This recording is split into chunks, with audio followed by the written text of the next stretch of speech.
जय शिवशंकर नमामि शंकर शिवशंकर शंभो।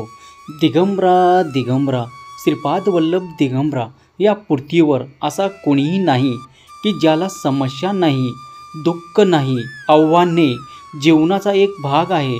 फक्त एक मृत व्यक्ती आहे ज्याला कोणतीही आव्हाने नाहीत।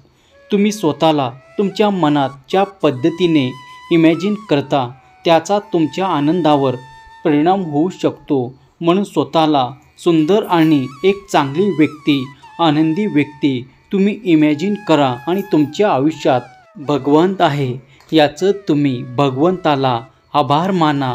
सहमत असाल तर होय देवा असे टाईप करा आणि या व्हिडिओला लाईक करून चॅनलला सबस्क्राईब करा। लोकांना बोलू द्या, तुमच्याबद्दल ते काय बोलतात त्याच्यावर तुम्ही विचार करू नका। काही लोक दुःखी असतात, ते फक्त तुम्हाला वाईट वाटण्यासाठी काहीतरी बोलून जातात।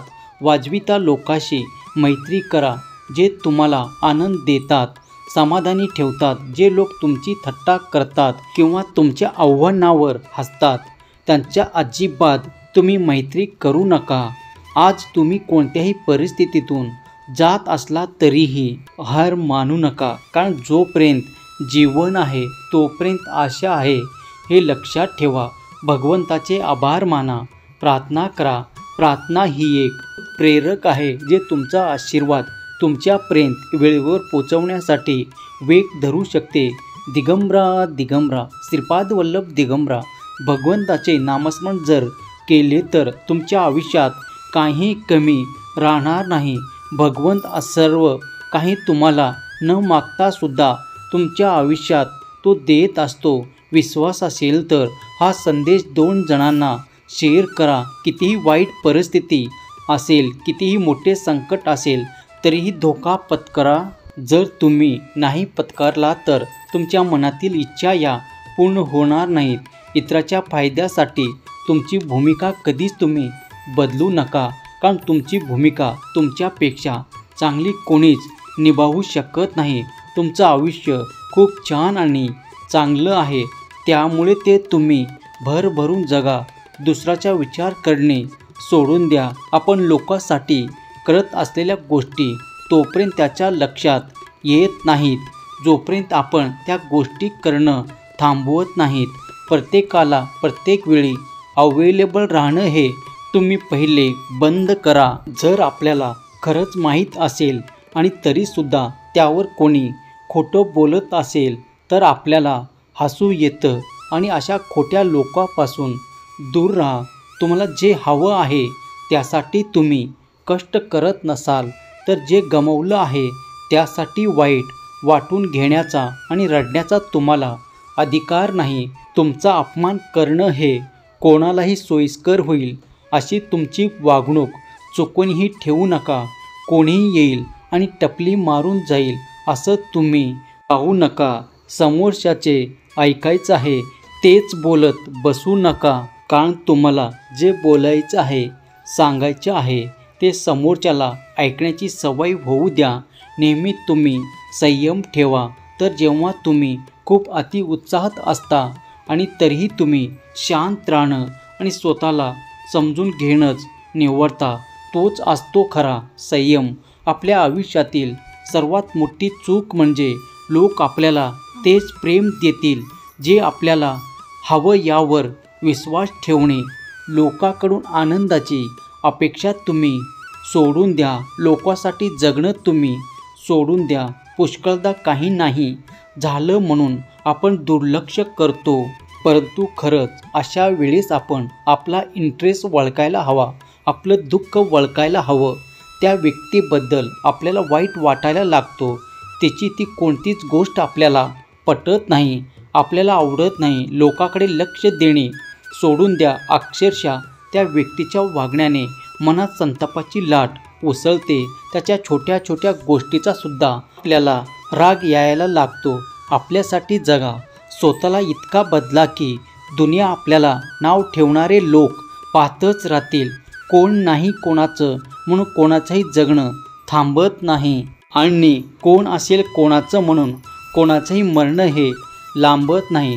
त्यामुळे कोणावरती विश्वास ठेवणे, लोकांसाठी जगणे सोडून द्या प्रामाणिक व्यक्तीची किंमत कधीच वेळेआधी समजत नाही. त्याची किंमत एकतर वेळ आल्यावर नाही तर वेळ निघून गेल्यावर समजते.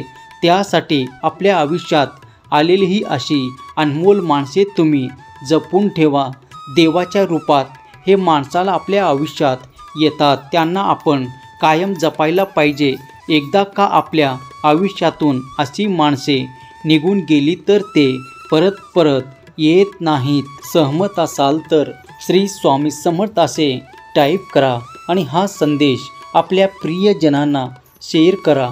कधी मजबूत हाताने पकडलेली बोटसुद्धा, कारण नाती ताकदीने नाही तर मनाने निभावली जातात.